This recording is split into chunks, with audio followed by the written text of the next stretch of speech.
إنما المؤمنون الذين إذا ذكر الله وجلت قلوبهم।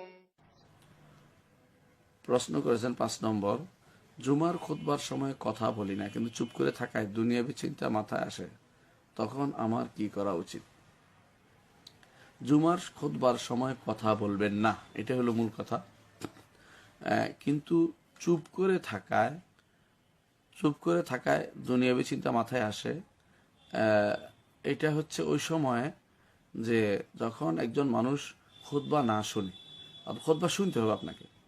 এই জন্য আমরা ওই সমস্ত লোকদের বলি যারা আরবিতে খুতবা দেয়, যে আপনার খুতবার যারা শুনছে শ্রোতা, তারা কিন্তু আপনার কথা বুঝছে না, এই জন্য তারা দুনিয়াবের কথা মাথায় আসছে, তাদের দুনিয়াবের কথা মাথায় আসছে।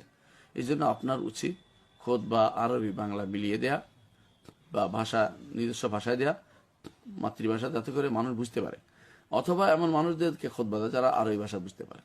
যেহেতু সাধারণ মানুষদের আরবি ভাষা শিখিয়ে আপনি খুতবা দিতে পারবেন না, সেহেতু আপনার উচিত হবে তাদেরকে তাদের ভাষায় খুতবা দেয়া, যাতে করে তারা সেটাকে তাদের মধ্যে প্রচার প্রসার ঘটাতে পারে এবং সেটাকে তারা নিজেরা হেদায়েত লাভ করতে পারে। সপ্তাহে একদিন তারা হেদায়েত হিসেবে সেটা শুনতে পারে এবং তাদের মাথায় দুনিয়াবী চিন্তা আসবে না, ঘুম আসবে না, পরস্পর কথা বলতে চেষ্টা করবে না, কারণ তারা আপনার কথার প্রতি আগ্রহী হবে। এই জন্য জুমার সময় খুতবা বলেন না, ঠিক আছে, কিন্তু আপনার খুতবা বলা জায়েজও নেই এবং কাউকে চুপ করে থাকা বলাও জায়েজ নেই, চুপ করো এটাও বলা জায়েজ নেই, বরং ইঙ্গিতে মুখ বন্ধ করাতে পারবেন। আর দুনিয়াবী চিন্তা আসার যে ঔষধ, সেটা হচ্ছে আসলেই দুনিয়াবী চিন্তা ওই সময় আসে যখন কিছু বুঝে আসে না।